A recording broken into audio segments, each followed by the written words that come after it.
Hello, welcome to also Harriet Velasco, the complete works where I discuss to you post game analysis, what the strategies that I've done, and how will you benefit from them in order to make your Lufenia runs very easily. And also some announcements regarding my Twitch channel. So if you haven't noticed, I've been streaming, especially during the weekends. So I've been streaming Final Fantasy 13 and I am almost at end game at Final Fantasy 13. Apparently, I can finish the game. All I need is to beat 3. How many boss are there? Let's see. I need to beat the Jabberwockies. I need to beat Tiamat Eliminator. I haven't looked up strategies on how to beat the Jabberwockies and the Tiamat Eliminator, but I have looked up Bartandalus, who is kind of less of a pushover than he was on the last time that I faced him, which was at the end of chapter 11. So Bartandalus, and I found a way how to beat Orphan. So I'm still contemplating if I should farm for the ultimate weapons in Final Fantasy 13 or just straight up finish the game and advance towards the post game where that's when I will do the ultimate weapons and just go and after that just play FF13 sparingly just to farm and then go to Final Fantasy 15. So yeah, that's my Final Fantasy 13 update. Hope you understand. Okay, now let's get what you've been looking for on this channel, and it is the Siege of Final Fantasy Opera Omnia. So I'm going to discuss the Lufenia plus of the Illusory Lighthouse. Keep in mind you need blue crystals, green crystals, and white crystals to finish the prerequisite missions. Because this is a mission dungeon event. It's like the one in Furion. And I think the next mission dungeon will be on SAS LD. But that's a topic for a different time. So keep in mind those crystals. Now, first things first, first part of the run. So the boss perfect dodges, Setzer got broken, and I restart because that's a bad turn order. Basically, I need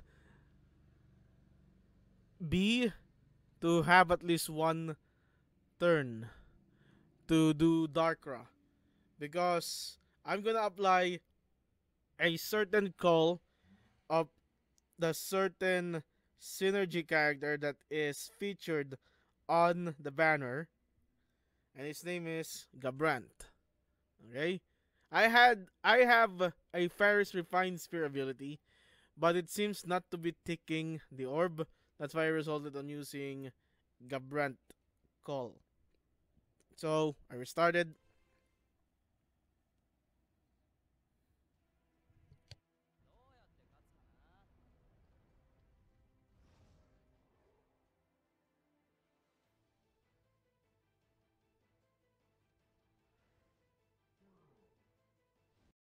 And as you can see there, at least I will let him have a turn.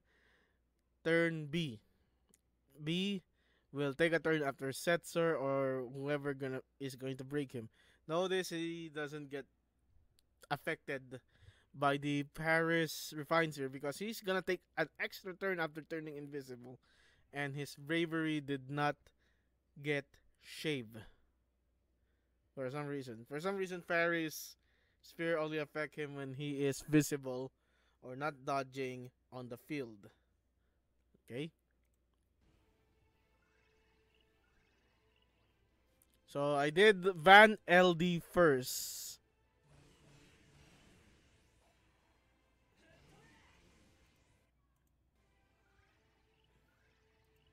Then of course on Setzer's turn, Setzer LD, because we all know how good that LD is.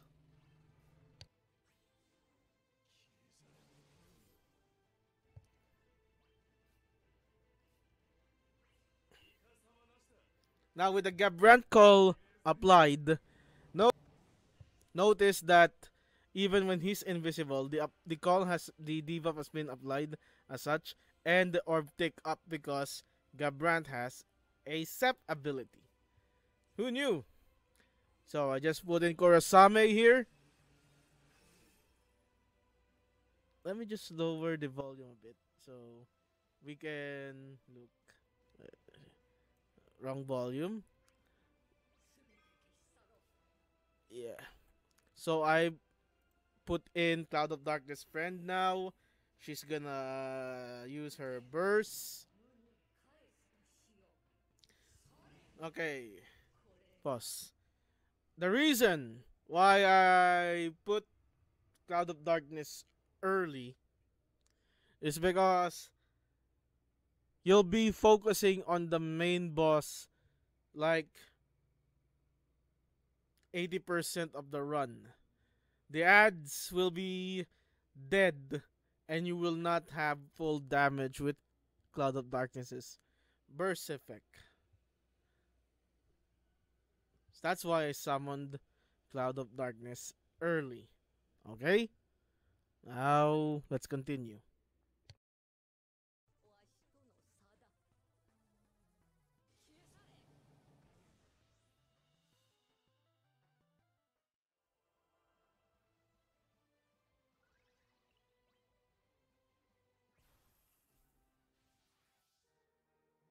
Here inside Van's burst phase, you hope to get the kill on the ads. This is where you want the boss, the main boss, the big ghost, Casper, to appear.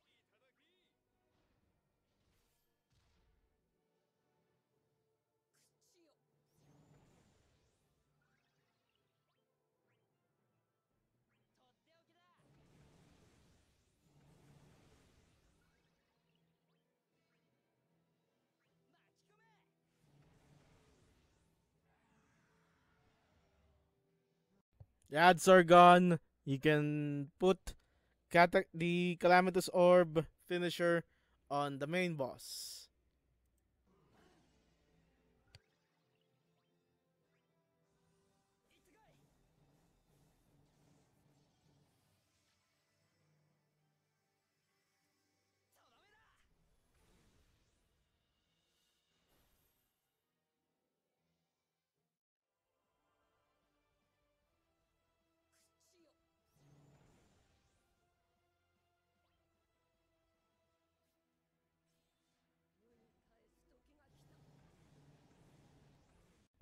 Just to prevent the video from getting longer, we all know what is going to happen here. Cloud of Darkness going to do nutty damage. I want to skip to the part where he's almost down 86. That will be the perfect moment.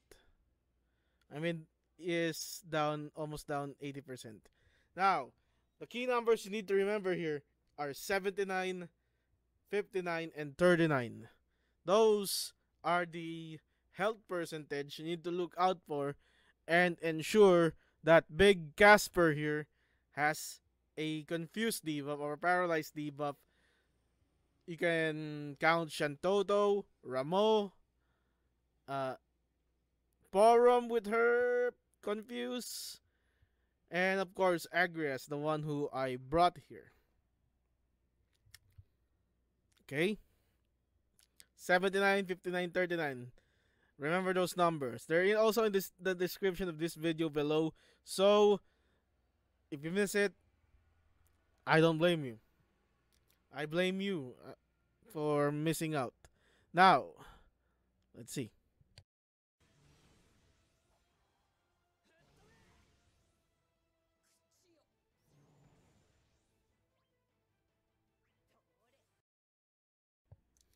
Clearly, the health bar is now at 81%. And the orb is at 2, I think.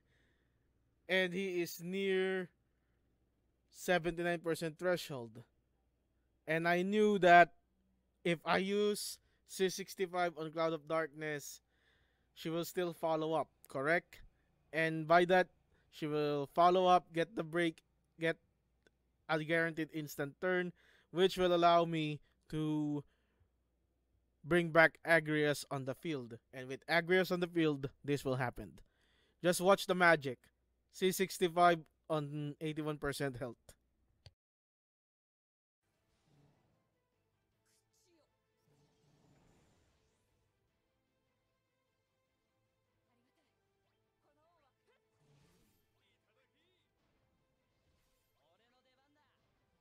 That timing allowed me to use Faded Molly Holly. After the Molly Holly, we got the launch. 79% HP at 79%.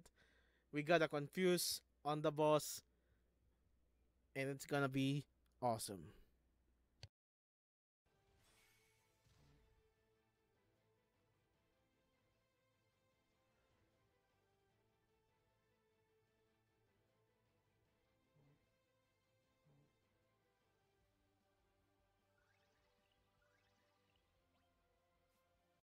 Basically, the game here is now keep away from the boss.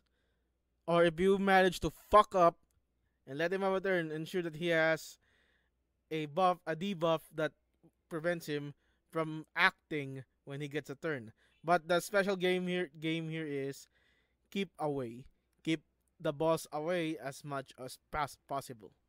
So I'm gonna skip over.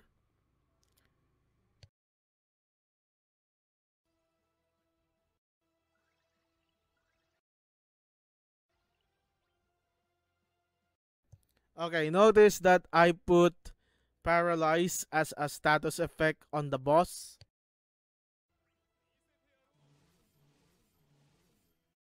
This will prevent him from getting a from resummoning his ads once he jumps turn again on 59% health percentage, because Van with Setzer is a nuke.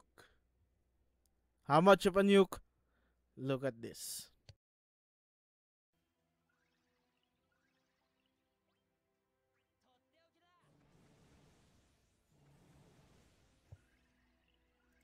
%63 from 69, 6% shave off by Van skill 1 alone with a Setzer buff.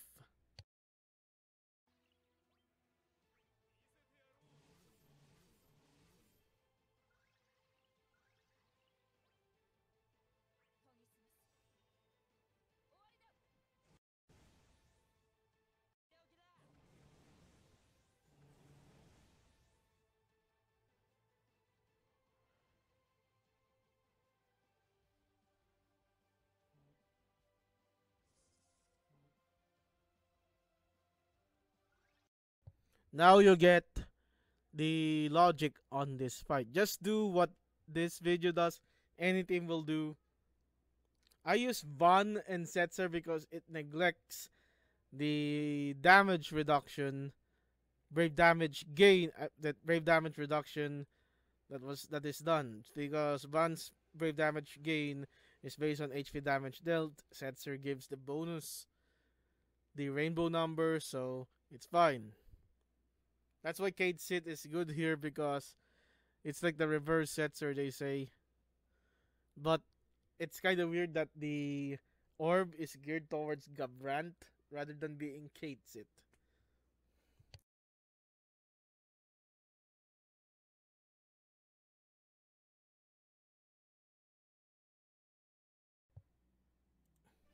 Okay, we see here, boss almost get the turn. I use Quistis, the generator whip.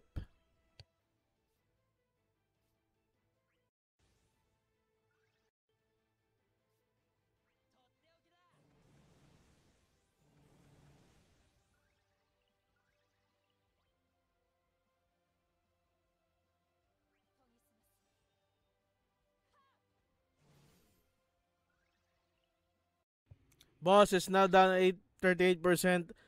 I faded Molly in between. I use LD and then faded Molly. That's why the boss is confused. Now you know the drill. So that's the last time the boss will jump turns, and everything will be cakewalk moving forward.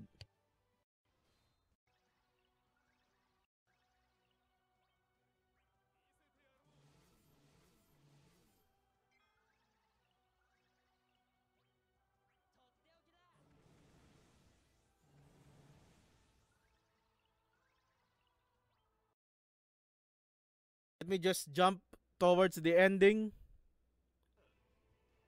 So I resetted the fixed dice buff.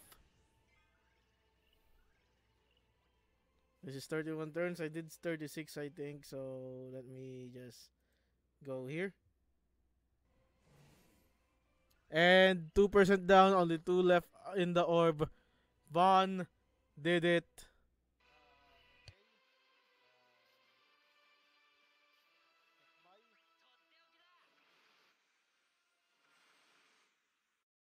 And that's how you do it.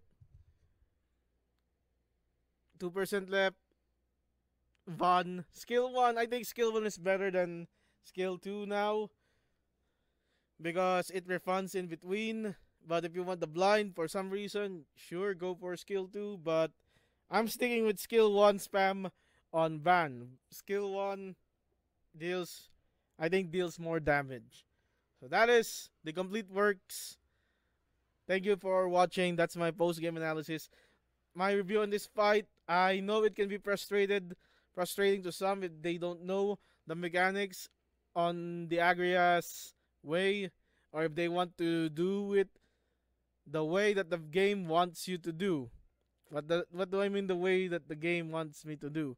Well, it means you played into the mechanics of the fight, or if you want to use Kate it or something. Zach can help here. Who else can? Who else? Of course, Sid Reigns. You got those guys. But if you want budget, yeah, you can use Von, and he's fine. So that is my video. Thank you for watching. Goodbye and good night. Bang!